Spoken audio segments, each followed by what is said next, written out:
Hello friends, మీరు చూసినది పర్మి creations. ఈరోజు గ్రామదేవత అయిన మహంకాళి టెంపుల్ అమ్మవారి యొక్క ఆలయం మీకు చూపించడం జరుగుతుంది. ఇది వచ్చి ఇబ్రహీంపట్నంలో ఉండడం జరిగింది.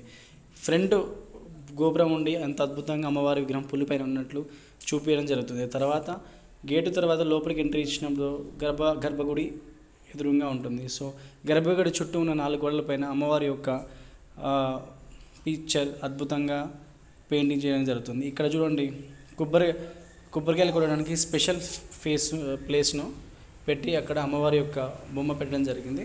ఇక్కడ కొబ్బరికాయలు భక్తులందరూ వచ్చి తమ కోరికలను తీరాలని చెప్పేసి కొబ్బరికాయలు కొట్టడం జరుగుతుంది.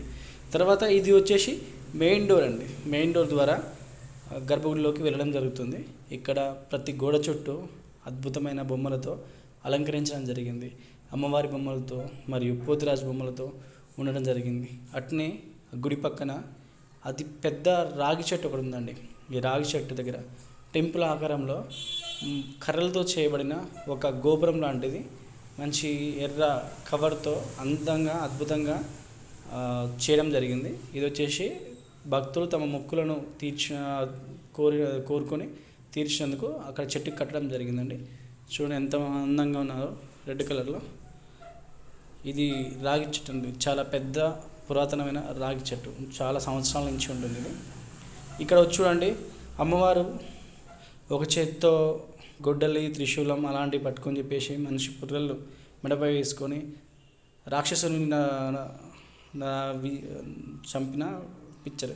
ఇక్కడ చూడండి, అద్భుతమైన క్రియేటివిటీ చేశారు.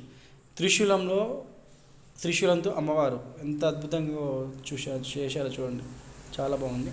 ఇక్కడ ఈ గుడిలో మా టింకుల్ గాడు ఎంత అద్భుతంగా తనకిచ్చిన కొబ్బరి చెక్క ప్రసాదంతో తింటూ ఆడుకుంటూ మొత్తం కలదిరడం జరిగింది. సో ఆ విధంగా ఈరోజు మీరు మహంకాళి అమ్మవారి యొక్క దేవాలయం చూడడం జరుగుతుంది. ఇక్కడ సింహం పైన అమ్మవారు కూర్చోవడం జరిగిందండి. చూడండి ఎంత అద్భుతంగా చిత్రీకరించారో సింహము, అమ్మవారి చేతిలో ఖడ్గము. ఆ విధంగా నెక్స్ట్ డోర్ తీసుకొని లోపలికి వెళ్ళినట్టయితే మనకు అమ్మవారు దర్శనం ఇవ్వడం జరుగుతుంది. చూడండి, నంది నుంచి అమ్మవారికి ఎదురుగా నంది ఉండడం జరిగింది. ఆ నంది నుంచి ప్రతి ఒక్కరూ తమ యొక్క కోరికలు విన్నవించుకోవడం జరుగుతుంది అమ్మవారికి.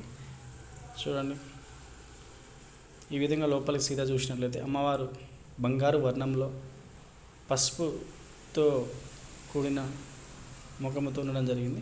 ఇక్కడ కనిపించిన గంటలు చూడండి, ఇందులో స్పెషాలిటీ ఏంటంటే ఒక్కొక్క గంట ఒక్కొక్క మ్యూజిక్, ఒక్కొక్క సౌండ్ రావడం జరుగుతుందండి. ప్రతి గంట ప్రతి సౌండ్, ప్రతి డిఫరెంట్ సౌండ్ ఇవ్వడం జరుగుతుంది. చూడండి, ఈ విధంగా లోపలికి వచ్చి చూసినట్లయితే అమ్మవారు బంగారు కళ్ళతో, బంగారు ఫ్రేమ్తో, ముత్యాలమైన కిరీటంతో కిరీటాన్ని దర్శించి అద్భుతంగా ఉంది. తన యొక్క మెరుపును ఈ విధంగా కళ్ళారా చూడడం జరుగుతుందండి. చాలా బాగుంది. ఈ వీడియోలో క్లియర్గా చూడడం జరుగుతుంది. చూడండి ఎంత బాగుందో అమ్మవారు. మహంకాళి అమ్మవారు ఇబ్రహీంపట్నంలో కొలువై ఉందండి, మహంకాళి టెంపుల్ అనే పేరు పైన. సో ఈ అమ్మవారి పేరు పైన ఒక కాలనీ ఉండడం జరిగింది ఇక్కడ ఇబ్రహీంపట్నంలో వచ్చేసి.